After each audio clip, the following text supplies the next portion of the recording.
So there is growth both in physical, there is evolution clearly in the physical universe, clearly. Oh, of course. There is also evolution in the spiritual universe. So I call that universal spiritual hierarchy.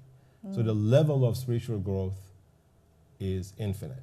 Yes. So the 12 laws are meant to get you to a place where you basically fall into a stage that I call self-guided destiny, where everything around you begin to, in a sense, not only become aware, but you begin to, in a sense, control, and you get to control your own destiny. So you're no longer manipulated or programmed by a variety of types of negative energies that are out there, that are feeding on you, actually. Yeah, and so you were saying that this time, in this space right now, is very important because it's that beyond that new age. Can you elaborate, because we kind of cut off and went a little bit? Yeah. So you were saying, yeah. Yeah. So the time of Rumi is very important. 60 is crucial, but it was really meant to get us to this point. So this is a point primarily due to technology as well. The fact that we are now our own entertainers. Yes. I think YouTube is probably one of the greatest inventions of all time, because we are entertaining ourselves, and we are so good at it. You know, it's like, what is it you do that's so good? Whatever it is, you don't have to go and be judged by some corporations to see if you can be allowed to have a mic, right? Yeah. You just put it out there and see how people react to it. And share the wisdom, right? Yeah. And so like this is being shared right now, and it'll be uploaded on YouTube that you can, where we didn't have that. So you basically, Christina, you kind of tapped into it when you said that we are kind of waking up. We're waking up that there's been almost too much pressure has been put on us to look a certain way, to kind of say certain things, to behave in a way that in a very conventional ways. And now we're breaking out of it. Actually breaking out of it in a big way, because we are in many ways challenging a lot of very established systems that have been around for thousands of years. I mean, marriage was one, but that was already 10 years ago. Yeah. Right? When we shook that up 10 years ago. But there are a lot of other, even gender is now kind of becoming, gender fluid is becoming a very normal thing, as far as conversation is concerned. Yeah. So we are shaking and changing, and it's radical. We have a recorded history of about 6,000 years, 6,000 to 7,000 years, right? This particular generation of humanity that we belong to.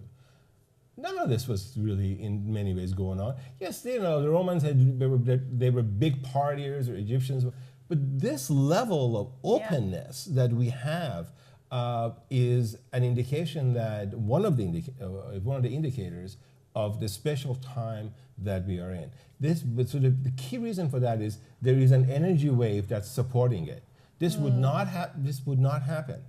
This level of upgrading that's happening to us would not happen if there wasn't a supportive wave.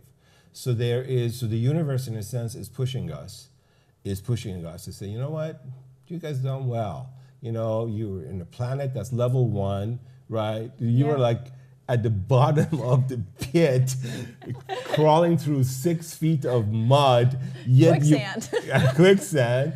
Yet you managed to do what you do, bro. Was nothing harder than this, right?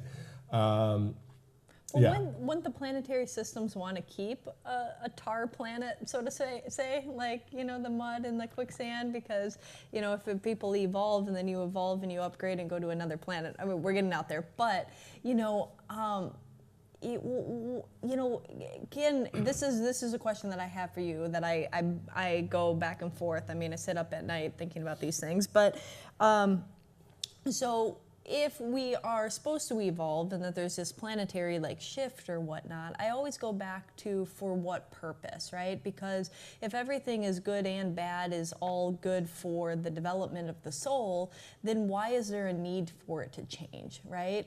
And why is it all changing right now? Not unless I go into the space of saying, well, maybe there's an off balance, like you talked about these negative eaters that feed off of you, and that if the system is off balance and we swayed a little bit it to the negative polarity, does the planet need to go back into its harmony, equilibrium? I don't know. I'm just food for thought. No, okay. So this all makes perfect sense. Okay. So the key things to understand is that we are children of this universe. The law of this particular universe is that you rock. That whatever you want, you get. That is the law of this universe. The universe would provide whatever it is you feel you need if you've earned it, right? That means you have to have, the phrase that I use is clarity of intention. But you have to get up there to be able to have that clarity of intention, rather than not knowing whatever you want is already programmed. So you have to distinguish between what's being programmed with you through entertainment industry, entire entertainment or what have you, magazines, fashion, and so forth, versus what is it that you want. So when you have clarity of intention, you want to do things. Shouldn't there be venues for you to do things? Yeah. Those venues are available. So there is no limit in what you can do or where you can go. So universe is not going to tell you, I'm sorry, I only have 2 levels. It's either Earth or like this other place that's kind of it's got some nice beaches. No, it's not like that. It's literally, I call it universal spiritual hierarchy. It's an infinite hierarchy of opportunities based on however far you can grow. Is there a place for planet Earth, like a level 1 planet? Yes. Yeah. Because new souls have to be born somewhere. Yeah. They have to go through the process, and then it's almost all of us.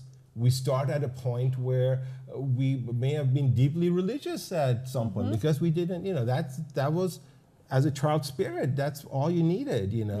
And then we gradually upped that game. So is there a need for planet Earth? Yes. Are there other planets? Yes. I am certain of it. I think like one of, I think there are even crazier places where it's almost like a Star Wars scene when you have all the species all carrying guns, like in a hyper violent but a multi-species, Yeah, I'm sure everything has to exist. But it's like an old West but set in some of the galaxy or whatever. So there's need for planet, but there's no need for us to get stuck here because there's a lot more out there.